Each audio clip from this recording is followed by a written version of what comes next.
John F. Kennedy said in 1960, "A society whose young men and women are in a constant state of slumber will never realize their potential."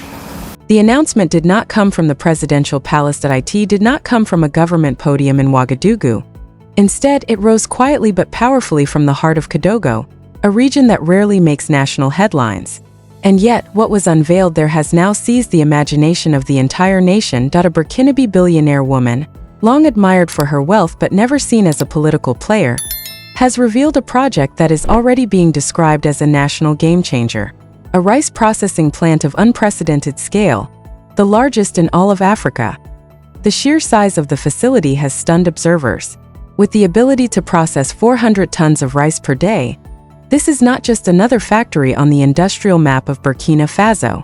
It is a behemoth that has the power to reshape the nation's food economy.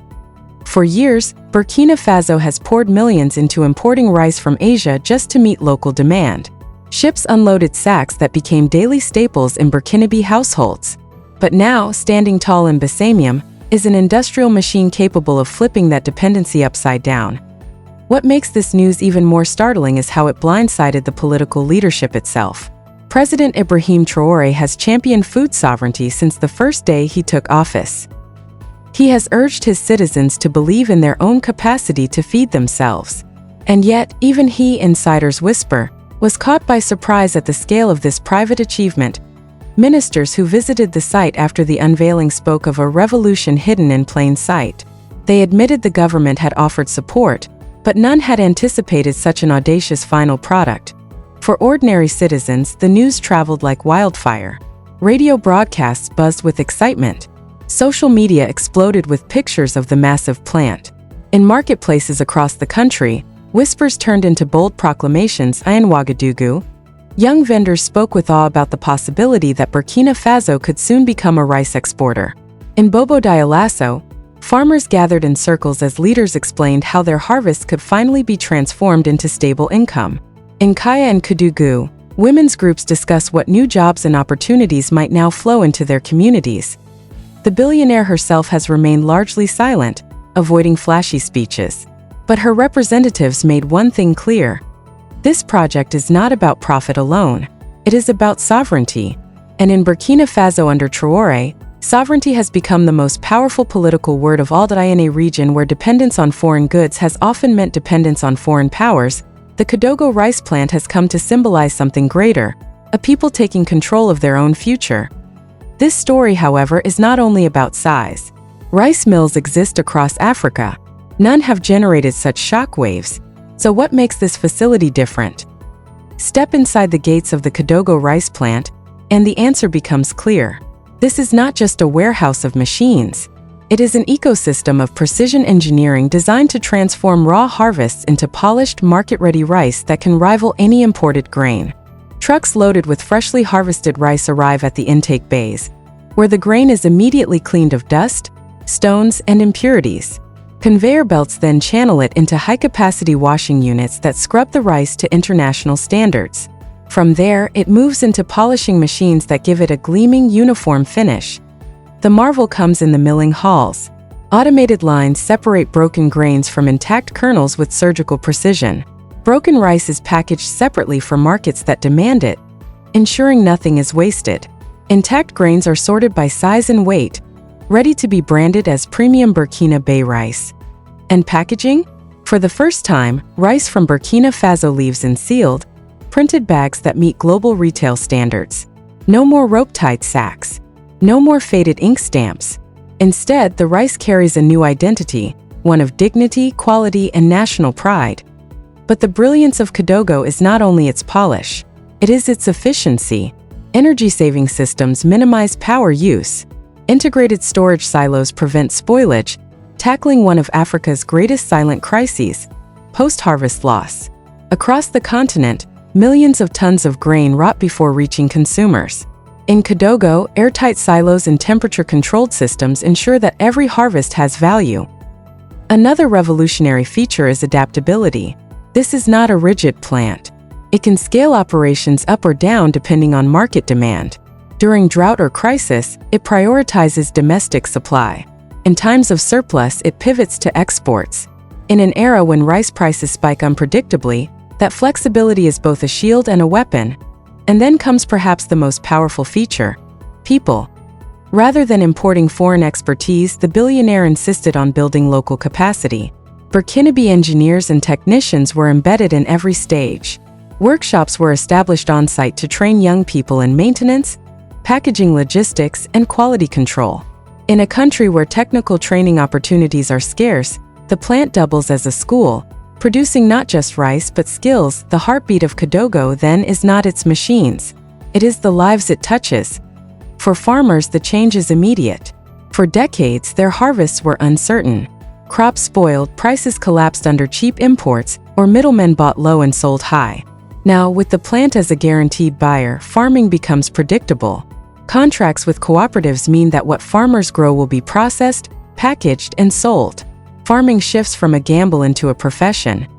For women, the impact is even deeper. They make up much of Burkina Faso's agricultural workforce, but have long been denied fair prices and access to markets.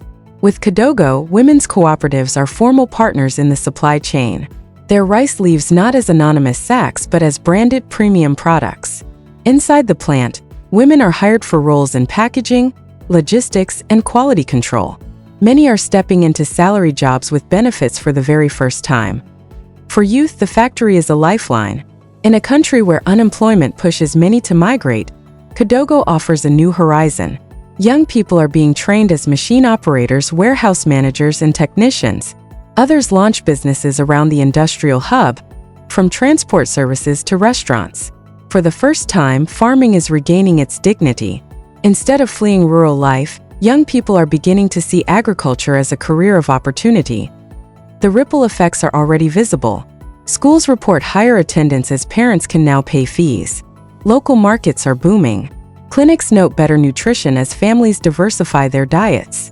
An industrial project is weaving itself into the social fabric, turning sovereignty into lived reality. And politically, the plant is a gift to President Ibrahim Traoré. Since 2022, he has built his legitimacy on the promise of sovereignty. He has declared that Burkina Faso must free itself from dependency, starting with food. But for years, critics dismissed these words as rhetoric. Now, thanks to a private citizen, his vision has tangible proof. Domestically, the symbolism is powerful. To many, the plant looks like his vision materialized in steel. Supporters see a leader whose ideas are so compelling that citizens are willing to invest their fortunes to make them real.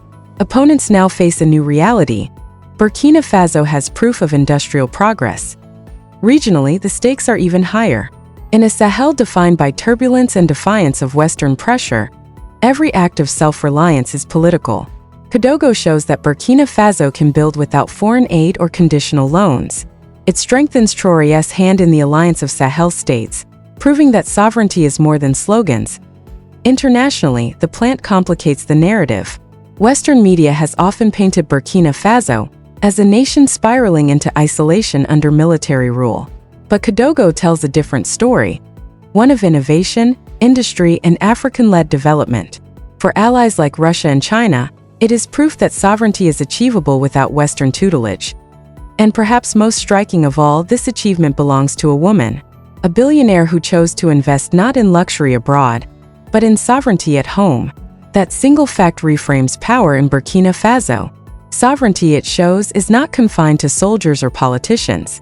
It is being built by citizens, men, women, young and old. Yet challenges remain.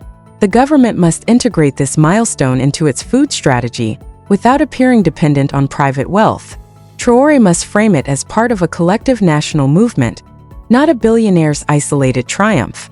But even with these complexities, the political momentum is undeniable. Because unlike speeches, the Kadogo plant cannot be erased. It stands brick by brick as a physical embodiment of an idea, sovereignty. And the question now extends far beyond Burkina Faso. Africa remains the world's largest rice importer. Billions are spent annually on imports from Asia, draining reserves and leaving nations vulnerable to global price shocks. What if other African billionaires, governments, and communities followed Kadogo's example? Nigeria, Senegal, Côte d'Ivoire, Ghana, all struggle with rice deficits. Imagine regional integration built around African rice, feeding Africans and keeping wealth within the continent. Imagine similar plans for cocoa, groundnuts, and maize. Kadogo could be the spark of a continental food revolution. Because this is not just Burkina Faso's story. It is Africa's mirror. It asks, will the continent continue to depend on foreign ships for its daily bread? Or will it dare to invest in itself, to build industries that match its potential? Kadogo has already answered for Burkina Faso. The rest of Africa must now decide whether it will let this triumph remain isolated, or use it as a blueprint for sovereignty through industry. So, what do you think? Is Africa ready to break free from rice imports? Should more African billionaires invest at home instead of abroad? Could Kadogo inspire a continental food revolution?